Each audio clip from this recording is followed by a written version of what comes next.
Salut les fans du FC Barcelone, salut les fans du football, j'espère que vous allez bien aujourd'hui parce que moi j'ai perdu la forme. J'espère que c'est redescendu, la tension est descendue, tout le monde s'est calmé parce que nous étions tous l'euphorie du match face à Atlético, nous étions tous énervés, on n'a pas compris comment on peut se faire remonter 2 buts en 15 minutes. Mais aujourd'hui on va parler plus professionnel, on va entrer plus dans la tactique et on va essayer de développer tout ce qui s'est passé durant le match. Notre milieu type que moi je pourrais suggérer dans les gros matchs, la prise de parole d'Hansi Flick qui réclame plusieurs postes en défense, au milieu de terrain, en attaque, bref. On va revenir sur tout ce qui s'est passé durant ces derniers jours. Alors, si tu es nouveau sur la chaîne, mon ami, n'hésite surtout pas de t'abonner et d'activer la cloche de notification, surtout la cloche de notification. On va revenir sur le match face à Atlético, les gars. Nous étions tous déçus. Je ne sais pas si on peut catégoriser cette remontada comme la plus inutile de l'histoire, mais en tout cas, moi, je ne trouve pas qu'elle a eu une plus-value. Parce que quand tu fais une remontada derrière, tu dois gagner le match pour prouver que tu étais là, pour prouver que tu as eu un sursaut d'orgueil, pour prouver que tu as le mental pour affronter n'importe quelle difficulté. C'est ce que le Barça a bien fait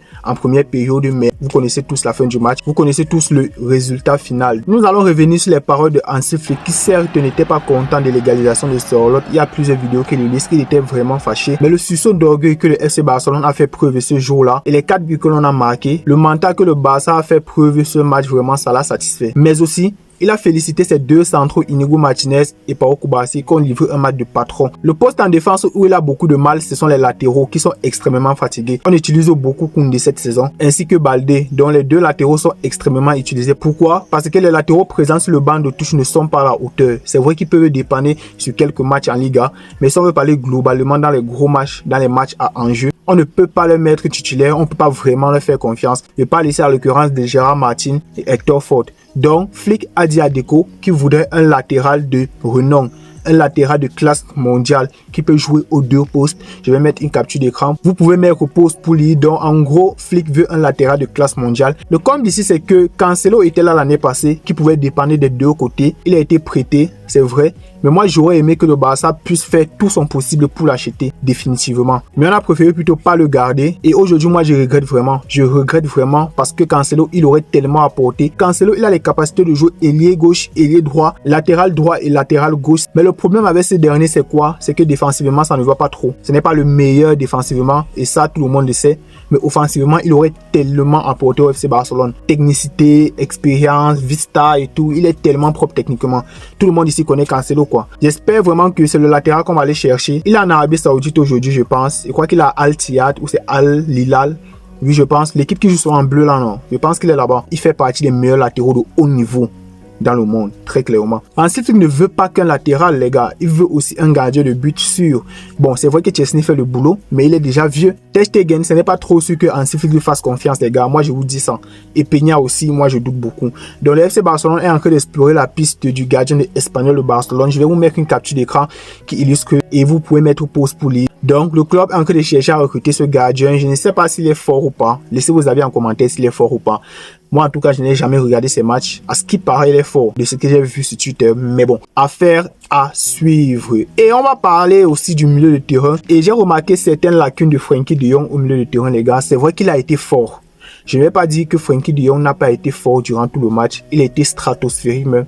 Parce que la maîtrise du milieu de terrain a clairement été perdue lorsque celui-ci est sorti et lorsque le magicien, le meilleur milieu du monde est sorti, Pedri. On a remarqué une certaine fragilité au milieu de terrain, ça s'est directement fait ressentir. Atlético a réussi à beaucoup plus poser le ballon, beaucoup plus exploiter les espaces et nous ont fait mal dans le dos de la défense. Vraiment, on était tous dévastés. Mais j'ai remarqué que je vais vous mettre quelques petites vidéos ici. Il a un certain laxisme défensivement.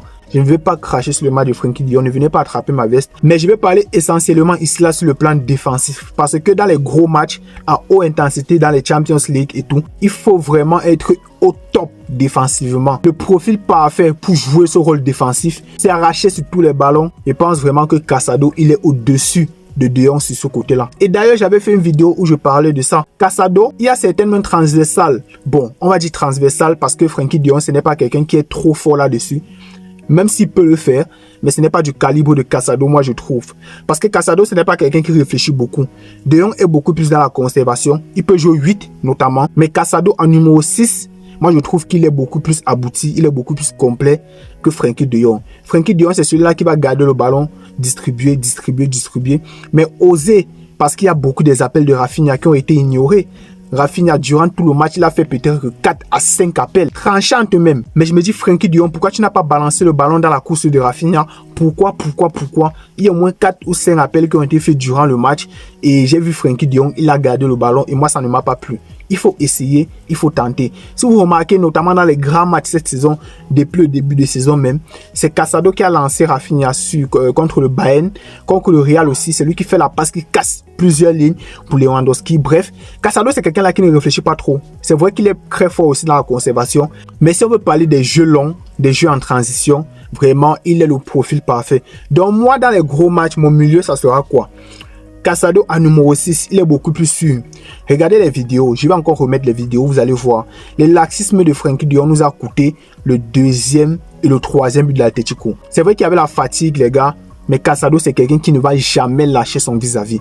Si vous avez à remarquer les matchs de Casado, c'est un chien de chasse sur le milieu de terrain. Sur le milieu de terrain, c'est un chien de chasse.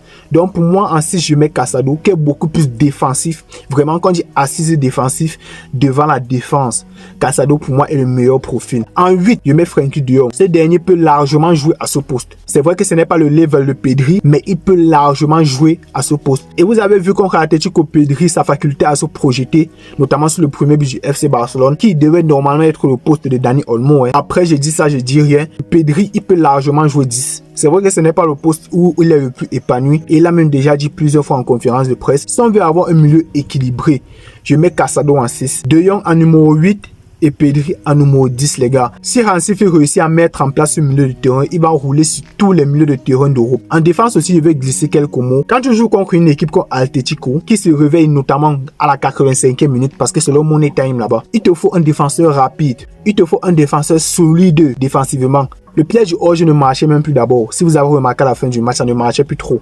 Et qui correspond le plus à ce profil et qui est sur le banc? Araujo. Quand le match était déjà à 4-2, un des deux défenseurs devait sortir. Ils étaient tellement fatigués. On va aussi parler de Koundé, mais lui, il était catastrophique, on ne va pas revenir dessus. Mais en vrai, de vrai aussi, c'est parce qu'il enchaîne beaucoup trop de matchs de Koundé. Et ça fatigue aussi le joueur, c'est tout à fait compréhensible. Donc, si on voulait un peu amener la solidité défensive, on devait mettre Ronald Araujo à la fin du match, vraiment. Il doit jouer les fins de match. On manque ce défenseur-là dur sur l'homme qui est capable de faire peur aux défenseurs. Araujo, si on veut parler physiquement, vraiment, c'est le meilleur en défense. Si on veut parler physiquement. Donc, à la fin du match, comme ça, là, on retient un défenseur central, on met Araujo.